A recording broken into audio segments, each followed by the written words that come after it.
दोस्तों, भगवान शिव के बारे में ऐसा कहा जाता है कि भगवान शिव त्रिलोक के आदि और अंत के देवता हैं, जिनके आगे दुनिया की सभी शक्तियां असफल हो जाती है। लेकिन क्या आपको पता है कि आखिर भगवान शिव का जन्म कैसे हुआ था? उनकी माता कौन थी और उनके पिता का क्या नाम था? उन्होंने किससे अपनी शिक्षा प्राप्त की थी और उन्होंने किस किस को शिक्षा दान दिया था? अगर नहीं तो इस वीडियो में आपको इन्हीं सभी सवालों का जवाब देने वाला हूँ, इसलिए वीडियो को बिना स्किप किए एंड तक जरूर देखिएगा। सबसे पहले मैं आपको भगवान शिव के जन्म से जुड़ी पहली कहानी यानी शिव पुराण की एक लोकप्रिय कथा के बारे में बताता हूँ। शिव पुराण के अनुसार भगवान शिव को स्वयंभू माना जाता है, जिसका मतलब होता है कि भगवान शिव का जन्म स्वयं ही हुआ था। यानी कि इससे एक बात तो साफ हो जाता है कि ना ही भगवान शिव की कोई माता है और ना ही उनके कोई पिता है। इसी कारण से भगवान शिव पंच तत्वों से भी परे हैं, जिस कारण से इन्हें मृत्यु का कोई भय नहीं है और उनकी मृत्यु कभी नहीं हो सकती। पर अब बात करते हैं विष्णु पुराण में बताई गई भगवान शिव के जन्म से जुड़ी एक और कहानी के बारे में। विष्णु पुराण में बताया गया है कि भगवान विष्णु के माथे से निकलने वाले तेज के कारण भगवान शिव की उत्पत्ति हुई थी और उनके नाभि से निकलते हुए तेज से कमल पर विराजमान ब्रह्मा जी का जन्म हुआ था। मगर दूसरी ओर भगवान विष्णु के जन्म के बारे में शिव पुराण में बताया गया है कि एक बार की बात है जब भगवान शिव अपने घुटने मल रहे थे और उनके घुटनों से निकलने वाले मैल से भगवान श्री विष्णु जी का जन्म हुआ था। पर अगर ऐसा हुआ तो विष्णु पुराण और शिव पुराण एक दूसरे से बिल्कुल अलग है। इस कथा के अलावा भगवान शिव के जन्म की एक और पौराणिक कथा काफी ज्यादा लोकप्रिय है, जिसे शायद आपने किस्से और कहानियों में सुना होगा, और अगर आपने नहीं सुना तो मैं आपको सुनाता हूँ। एक बार की बात है जब भगवान विष्णु और ब्रह्मा जी के बीच एक बात पर बहस छिड़ गई थी कि आखिर इस संसार में सबसे महान कौन है। और जब भगवान विष्णु और भगवान ब्रह्मा इस बात को लेकर बहस कर रहे थे तो एक जलते हुए खंबे के रूप में महादेव उनके बीच आए थे। तब वे दोनों इस रहस्य को नहीं समझ पाए और तभी अचानक से एक आवाज आई जिसमें कहा कि जो भी इस खंबे का छोर ढूंढेगा वही सबसे महान कहलाएगा। ऐसा सुनते ही ब्रह्मा जी ने एक पक्षी का रूप लिया और खंबे के ऊपरी हिस्सा ढूंढने निकल गए। वही विष्णु जी ने वराह का रूप धारण किया और खंबे का अंत ढूंढने निकल गए। बहुत देर तक खोजने के बाद भी दोनों में से किसी को भी खंबे का छोर नहीं मिला और दोनों हार मानकर वापस आ गए। इसके बाद भगवान शिव अपने असली रूप में आए और फिर भगवान विष्णु और ब्रह्मा जी ने यह मान लिया कि महादेव ही सबसे महान और शक्तिशाली है और उनसे बड़ी शक्ति इस दुनिया में कोई नहीं है।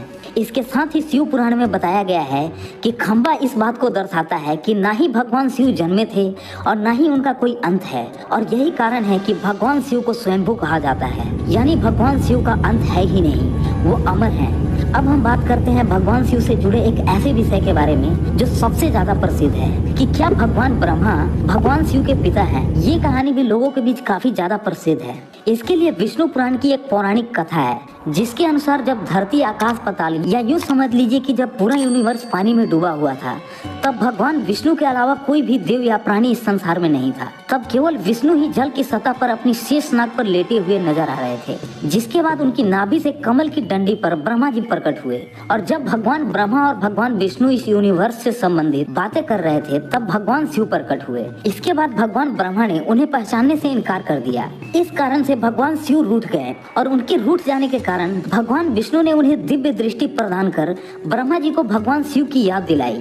इसके बाद भगवान ब्रह्मा को अपनी गलती का एहसास हुआ और भगवान शिव से क्षमा मांगते हुए उन्होंने उनसे अपने पुत्र रूप में पैदा होने का आशीर्वाद मांगा, जिस कारण से भगवान शिव ने भगवान ब्रह्मा की प्रार्थना को स्वीकार करते हुए उन्हें आशीर्वाद दे दिया। लेकिन इसके बाद जब भगवान ब्रह्मा ने इस सृष्टि की रचना शुरू की तो उन्हें एक बच्चे की जरूरत पड़ी और तब उन्हें भगवान शिव की आशीर्वाद याद आई। इसके लिए भगवान ब्रह्मा ने तपस्या की और बालक के रूप में भगवान शिव उनकी गोद में रोते हुए प्रकट हुए। मैं आपको बता दूं कि भगवान शिव का यही एकमात्र बाल रूप है। जब भगवान ब्रह्मा ने उनके रोने का कारण पूछा तो उन्होंने बताया कि उनका कोई नाम ही नहीं है। तब भगवान ब्रह्मा ने भगवान शिव का नाम रुद्र रख दिया, जिसका मतलब होता है रोने वाला।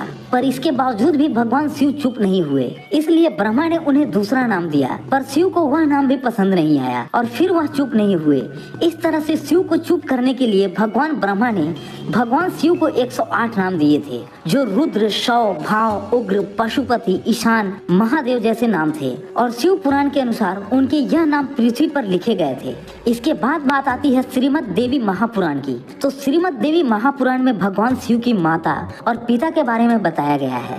श्रीमद देवी महापुराण के अनुसार देखा जाए तो एक बार जब भगवान नारद जी ने अपने पिता भगवान ब्रह्मा जी से पूछा कि सृष्टि का निर्माण किसने किया है, साथ ही भगवान विष्णु, भगवान शिव और आपके माता पिता कौन हैं। तब भगवान ब्रह्मा जी ने नारद जी को त्रिदेवों के जन्म के बारे में बताया और उन्होंने जो बताया वह वाकई चौंका देने वाली बात थी। दरअसल उन्होंने कहा कि देवी दुर्गा और शिव स्वरूप ब्रह्मा के योग से ब्रह्मा विष्णु महेश का जन्म हुआ था। यानी प्रकृति का रूप लिए माँ दुर्गा ही हम तीनों की माता और ब्रह्मा यानी काल सदाशिव हमारे पिता हैं। दोस्तों उम्मीद करता हूँ कि वीडियो आपको अच्छा लगा होगा। अगर वीडियो पसंद आया तो वीडियो को लाइक जरूर कीजिएगा और अगर आप मेरे चैनल पर नए हैं तो प्लीज चैनल को सब्सक्राइब करके नोटिफिकेशन बेल आइकन को दबा लीजिएगा।